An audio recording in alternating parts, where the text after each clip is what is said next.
दोस्तों अक्सर हम अपनी वीडियोस में बताते हैं कि अगर आपको किसी कंट्री में भी वीजा चाहिए तो आपको पहले उस कंट्री में जो है जॉब्स ढूंढनी पड़ेगी। आपको एक अच्छी कंपनी ढूंढनी पड़ेगी, अप्लाई करना पड़ेगा, बहुत सारी चीजों के थ्रू होकर गुजरना पड़ेगा। जब फाइनली जॉब मिल जाती है तभी आप जो है ऑफर लेटर वगैरह लेकर के वीजा के लिए अप्लाई कर सकते हैं, वर्क परमिट वगैरह लेकर के, ठीक है। लेकिन क्या आपको पता है कि कुछ कंट्रीज दुनिया में ऐसी भी हैं जो बिना जॉब ऑफर लेटर के भी आपको वीजा दे सकती हैं?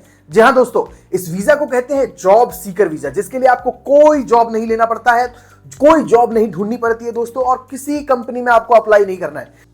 सबसे पहले तो इस वीजा का नाम ही है दोस्तों जॉब सीकर वीजा, जिसका मतलब होता है जॉब ढूंढने वाला वीजा। अगर आप किसी कंट्री में जाकर के जॉब ढूंढना चाहते हैं मतलब तो आपको जो है ये वीजा ले लेना चाहिए। अलग अलग कंट्रीज हैं जो कि भैया आपको ये वीजा देंगी और अलग अलग वैलिडिटी आपको टाइम पीरियड देंगी कि भैया 3 महीने, 6 महीने, 5 महीने, 4 महीने आइए हमारी कंट्री में जॉब ढूंढिए। अगर आपको जॉब मिल जाती है तो आप जो है उस जॉब सीकर वीजा को कन्वर्ट करके वर्क वीजा में बदल लीजिए, ठीक है। लेकिन ये कंट्रीज कौन कौन सी हैं और किस तरीके से आप इन कंट्रीज में जॉब सीकर वीजा ले सकते हैं और कितने दिनों के लिए ले सकते हैं, क्या आपको पता है? नहीं पता होगा। मैं आपको आज की इस वीडियो में बताने वाला हूं दोस्तों, इसीलिए इस वीडियो के एंड तक बने रहिएगा। आज की इस वीडियो में आपको एक नहीं, दो नहीं, बल्कि 7 अलग अलग कंट्रीज के बारे में बताने वाला हूं, जिसमें कुछ यूरोपियन कंट्रीज भी है, कुछ मिडिल ईस्टर्न कंट्रीज भी है दोस्तों। तो एंड तक बने रहिए, सारी की सारी जानकारी आपको मिल जाएगी दोस्तों। मैं हूं सौरभ और आप देख रहे हैं पब्लिक एंजल। पहली बार चैनल पे आए हैं तो चैनल को सब्सक्राइब करना मत भूलिएगा, और वीडियो अगर पसंद आ जाए तो वीडियो को लाइक कीजिएगा और शेयर करना मत भूलिएगा दोस्तों। जैसा कि आप अपने स्क्रीन पे देख सकते हैं दोस्तों, यहां साफ साफ लिखा हुआ है 7 countries that issue visas to job seekers without an offer letter. इसका मतलब यह है दोस्तों कि अगर आप जॉब नहीं ढूंढना चाहते हैं प्रायर, तो आप डायरेक्टली ये वीजा लेकर के किसी भी कंट्री में एंटर करिए और फिर वहां जाके जॉब ढूंढिए, ठीक है। जॉब तो ढूंढना ही है, अब यहां अपनी होम कंट्री में बैठ के ढूंढना है या फिर उस कंट्री में ऑलरेडी पहुंच करके ढूंढना है, वो आपकी मर्जी है, ठीक है, वो आपकी चॉइस है। लेकिन बहुत सारे लोगों को ये आइडिया नहीं है कि आप अपनी होम कंट्री से निकल के भी जॉब ढूंढ सकते हैं, और यही फायदा जो है इस जॉब सीकर वीजा का है दोस्तों, ठीक है। यहां पर सबसे पहले यहां पर देख सकते हैं लिखा हुआ है looking to move abroad but don't have an employment offer letter yet, that doesn't have to mean delaying your plans. A job seeker visa works as a temporary residence permit and allows you to look for employment without a sponsor or an offer letter while living in the country for a specific period of time. In most countries, once you find an employment and meet the requirements, you can receive permanent residence in the country. Here are 7 countries that offer job. ठीक है, यहां पर साफ साफ वही चीज लिखी हुई है जो मैं आपको बताया कि भैया अगर आप जॉब ढूंढ रहे हैं, आपके पास जॉब नहीं है, या फिर आप जॉब ढूंढ नहीं पा रहे हैं, या फिर कंपनी नहीं ढूंढ पा रहे हैं, तो सबसे पहले जो है आप अपने लिए एक जॉब सीकर वीजा ले सकते हैं और डायरेक्टली जिस भी कंट्री में आप जॉब ढूंढ रहे थे उस कंट्री में जाकर के जो है जॉब ढूंढ सकते हैं। ये जॉब सीकर वीजा जो है आपको टेम्परेरी रेजिडेंस प्रोवाइड करता है, लेकिन एक बार जब आपको जॉब मिल जाए तो आप अपने टेम्परेरी रेजिडेंस को जो है परमानेंट रेजिडेंस में बदल सकते हैं दोस्तों। पहली नंबर पे जो कंट्री है वो है जर्मनी। जर्मनी जो है आपको 6 महीने की ड्यूरेशन के लिए जॉब सीकर वीजा देती है दोस्तों। इसमें एलिजिबिलिटी क्राइटेरिया क्या है? You should be above 18 years of age with at least a bachelor's degree and with a minimum of 5 years of work experience. You will need to show proof of financial stability to prove that you can cover your expenses while you look for a job in Germany. This could be in the form of a blocked account for a sum of itna और an obligation letter by sponsor. Basically यहां पर बताया जा रहा है कि अगर आप 18 साल से ऊपर के हैं और आपके पास एक बैचलर डिग्री है और कम से कम 5 सालों का वर्क एक्सपीरियंस है तो आप इस वीजा के लिए अप्लाई कर सकते हैं दोस्तों, ठीक है। लेकिन साथ साथ जो है आपको प्रूफ ऑफ फंड्स भी दिखाना पड़ेगा ताकि आप जो है अपना वहां पर रहने का स्टे जो है कवर कर सके। बेसिकली ये बताया जा रहा है कि भैया अगर आप उस कंट्री में जा रहे हैं, जर्मनी में जाकर के अगर आप जॉब ढूंढना चाह रहे हैं, तो भैया आपके पास अपना खर्चा उठाने के लिए पैसे होना चाहिए। अगर वो पैसा आप जो है दिखाना चाहते हैं तो वो कितना होना चाहिए? कितना है? 4,94,105 रुपए। अगर आप अपने अकाउंट में 5 लाख रुपए दिखा देते हैं तो आपको ये वीजा मिल सकता है बाकी की एलिजिबिलिटी क्राइटेरिया के साथ। अगर 5 लाख रुपए नहीं है तो आपको जो है अपने साइड से एक स्पॉन्सर रखना होगा। स्पॉन्सर के तौर पे आप अपने पापा को रखिए, चाचा को रखिए, मामा को रखिए, बड़े ताऊ को रखिए, जो कि अपने एक ऑब्लिगेशन लेटर में लिख के दे कि भैया वहां जितना भी खर्चा होने वाला है मेरे कैंडिडेट का, वो सारा का सारा खर्चा मैं उठाऊंगा, ठीक है। तो एक स्पॉन्सर की तरफ से लेटर होना चाहिए या फिर आपके अकाउंट में ऑलरेडी 5 लाख रुपए होने चाहिए। अगर है तो वेल एंड गुड, आपको जो है वीजा मिल सकता है। डॉक्यूमेंट्स क्या क्या लगेंगे इसमें? Passport issued in the past 10 years. आपके पास एक बढ़िया पासपोर्ट होना चाहिए जिसमें वैलिडिटी होनी चाहिए कम से कम 12 महीनों की, ठीक है। 3 पासपोर्ट फोटोज चाहिए, एक कवर लेटर चाहिए, वीजा वाला कवर लेटर। उसके बाद प्रूफ ऑफ अकेमेटिक नहीं बे उसके बाद proof of academic qualifications, proof of accommodation and financial means, proof of degree, your CV, health insurance और योर बर्थ सर्टिफिकेट्स और आधार कार्ड। सारी की सारी जानकारी जो है आपको यहां पर देनी पड़ेगी, जो जो मैंने आपको डॉक्यूमेंट्स बताए, ठीक है। बेसिकली यही डॉक्यूमेंट्स जो है आपको सारी कंट्रीज में लगते हैं। इसके बाद दूसरी कंट्री जो है दोस्तों जो कि आपको दे सकती है visa without job offer letter, वो है ऑस्ट्रिया। ऑस्ट्रिया में भी जो है आपको जॉब सीकर वीजा मिल सकता है, लेकिन यहां पर जो है वेरी हाईली क्वालिफाइड वर्कर्स को जो है ये वीजा मिलता है, ठीक है। इसमें भी ड्यूरेशन जो है 6 मंथ्स का होता है दोस्तों। You need to have a minimum score of 70 on Austria's 100 point list of criteria for highly skilled workers, ठीक है।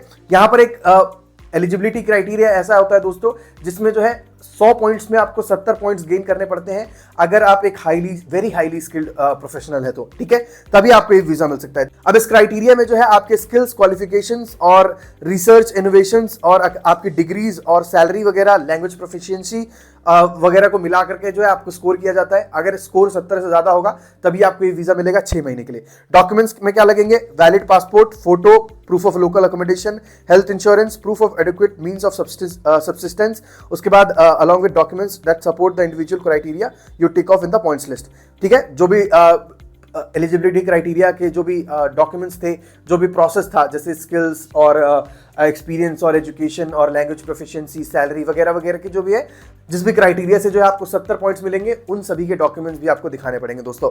साथ ही तीसरे नंबर पे जो कंट्री है वो है स्वीडन, जिसमें आपको ड्यूरेशन जो है 3 से 9 महीने तक के लिए आपको ये वीजा मिल सकता है। यहाँ पर आपको जो है एक एडवांस लेवल डिग्री लेकर के रखनी होगी, तभी आपको ये वीजा मिलेगा। अगर आपके पास एडवांस लेवल डिग्री नहीं है तो आपको ये वीजा नहीं मिल सकता है। इसमें भी क्रेडिट वाला एक चक्कर होता है दोस्तों, पॉइंट वाला, ठीक है।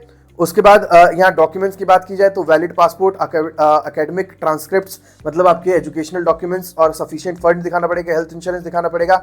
उसके बाद यहाँ पर जो है आपको जो है एक डिजिटल कॉपी दिखानी पड़ेगी, signed letter of consent that gives the Swedish Council for Higher Education the right to contract higher education institution in your home country to verify your educational documents. यानी कि स्वीडन की जो वहाँ पर एक council है दोस्तों, अथॉरिटी है, उनको जो है आपको अथॉरिटी देनी पड़ेगी ताकि वो आपके यूनिवर्सिटी से चेक कर सके कि भैया आपने सच्ची में पढ़ाई वगैरह की है कि नहीं वहाँ से, और आपके पास सच्ची में डॉक्यूमेंट्स और डिग्रीज वगैरह है या नहीं। तो क्रॉस वेरिफिकेशन के लिए जो है आपको उनको अथॉरिटी देनी पड़ेगी दोस्तों, कंसेंट देना पड़ेगा, ठीक है। चौथी कंट्री जो है दोस्तों यूनाइटेड अरब एमिरेट्स। यहाँ पर 60 दिनों का, 90 दिनों का और 120 दिनों का जो है आपको जॉब सीकर वीजा मिलता है। यहाँ पर भी आपको अलग अलग प्रोसेस है दोस्तों। डॉक्यूमेंट्स में वही सारी डॉक्यूमेंट्स लगेंगे जो मैंने आपको ऑलरेडी बता दिया दोस्तों। पोर्तुगल में अगर वैलिडिटी की बात की जाए तो यहाँ पर आपको 120 दिनों तक जो है मिल सकता है, जिसको आगे और आप 60 दिनों के लिए रिन्यू करवा सकते हैं, यानी करीब 6 महीनों के लिए आपको जो है यहाँ पर वीजा मिल सकता है। सारी की सारी जो है इसकी एलिजिबिलिटी क्राइटेरिया जो है पोर्तुगीज गवर्नमेंट पे की वेबसाइट पे आपको मिल जाएगी, ठीक है। यहाँ पर भी आपको डॉक्यूमेंट्स जो है वही सारे सबमिट करने हैं जो मैंने आपको ऊपर बताए, जो डॉक्यूमेंट्स एजुकेशन और एक्सपीरियंस वाले से रिलेटेड होते हैं दोस्तों। साथ ही आपको प्रूफ ऑफ फंड्स वगैरह दिखाने पड़ते हैं, valid passport, passport size photos वगैरह वगैरह चीजें, ठीक है। उसके बाद जो कंट्री आती है दोस्तों वो है स्पेन। स्पेन में भी आपको 12 से 24 महीनों के लिए सबसे ज्यादा जो है वैलिडिटी यहाँ की है, अभी बताई जा रही है दोस्तों। 12 से 24 महीने यानी कि 1 से 2 सालों के लिए जो है आपको ये जॉब सीकर वीजा मिल सकता है। वहां पर जाकर के जो है आप अपने लिए जॉब ढूंढ सकते हैं बहुत आसानी से। लेकिन यहां पर लिखा हुआ है कि you need to have completed your higher education in Spain. इसके लिए आपको जो है स्पेन में अपनी हायर एजुकेशन कंप्लीट करनी होनी चाहिए। अगर आपने स्पेन में कंप्लीट की है तभी आपको ये वीजा मिलेगा, अदरवाइज नहीं मिलेगा। You must have a private और public medical insurance and sufficient funds to sustain your residency, ठीक है। तो इसमें अलग जो है थोड़ा सा एक क्राइटेरिया है दोस्तों, अगर आपने स्पेन से पढ़ाई की है तब ये जॉब सीकर वीजा मिलेगा, अदरवाइज नहीं मिलेगा। ये कंट्री आपको प्रोवाइड कर सकती है, लेकिन इस कंट्री में जॉब सीकर वीजा पाने के लिए क्राइटेरिया जो है थोड़ा सा हार्ड है। इसके बाद जो कंट्री आती है दोस्तों वो है डेनमार्क। डेनमार्क भी जो है आपको जॉब सीकर वीजा प्रोवाइड कर सकती है। इसमें आपको 6 महीनों के लिए वीजा मिल सकता है। Employees with residence permit under certain schemes in Denmark can apply for a job seeking permit if they lose their job due to cutbacks और अदर रीजंस। यहाँ पर आपको जो है आपकी होम कंट्री से डायरेक्टली जॉब सीकर वीजा नहीं मिलेगा। यहाँ पर जो है अगर आप ऑलरेडी डेनमार्क में जाकर के काम कर रहे हैं और उसके बाद आपकी जॉब चली जाती है किसी कारणवश, तो आप जॉब सीकिंग वीजा वहां पर रहते हुए अप्लाई कर सकते हैं, ताकि आप वहां पर मतलब जब रहे तो आपको निकाला ना जाए। क्योंकि ऑब्वियसली जब आपका वर्क वीजा खत्म हो जाता है या फिर आपकी जॉब मतलब एक्सपायर हो जाती है, जॉब खत्म हो जाती है दोस्तों, तो आपको जो है अपनी होम कंट्री में जाने के लिए बोला जाता है, कह दिया जाता है, ठीक है। लेकिन अगर आप वहां पर रुकना चाहते हैं तो जॉब सीकिंग वीजा लेकर के रुक सकते हैं, अपने लिए नई जॉब ढूंढ सकते हैं, और जब आपको नई जॉब मिल जाए तो फिर से जो है नई वीजा के लिए अप्लाई कर सकते हैं दोस्तों, ठीक है। यहां पर भी डॉक्यूमेंट्स वही सारे लगने वाले हैं जो कि मैंने अभी तक आपको बताए हैं। तो बेसिक यही फंडा है दोस्तों। अगर आप जॉब सीकर वीजा लेना चाहते हैं, बिना जॉब के वीजा लेना चाहते हैं, तो आपको मैंने बता दिया कि कौन कौन सी कंट्रीज आपको वीजा दे सकती है। अब आपको जो है दोस्तों इन कंट्रीज के बीच में शॉर्टलिस्ट करना है कि कौन सी कंट्री आपके लिए बेहतर है, कौन सी कंट्री में आपको सही तरीके से वैलिडिटी मिल रही है, कौन सी कंट्री के रिक्वायरमेंट्स जो है थोड़े से कम है, एलिजिबिलिटी क्राइटेरिया जो है थोड़े सिंपल है, उस कंट्री में जो है अपने लिए जॉब सीकर वीजा लीजिए, पहुंचिए वहां पर, जॉब ढूंढना चालू कीजिए, और अगर जॉब मिल जाती है तो आप उस कंट्री में रह करके लाखों रुपए कमा सकते हैं, अपनी जिंदगी सुधार सकते हैं। दोस्तों आई होप आपको जानकारी अच्छी लगी होगी। जानकारी अच्छी लगी है तो चैनल को सब्सक्राइब करना मत भूलिएगा। मैं हूं सौरभ और आप देख रहे थे पब्लिक इंजन। दोस्तों मिलते हैं अगली वीडियो में एक नए टॉपिक के साथ, तब तक के लिए बाय बाय।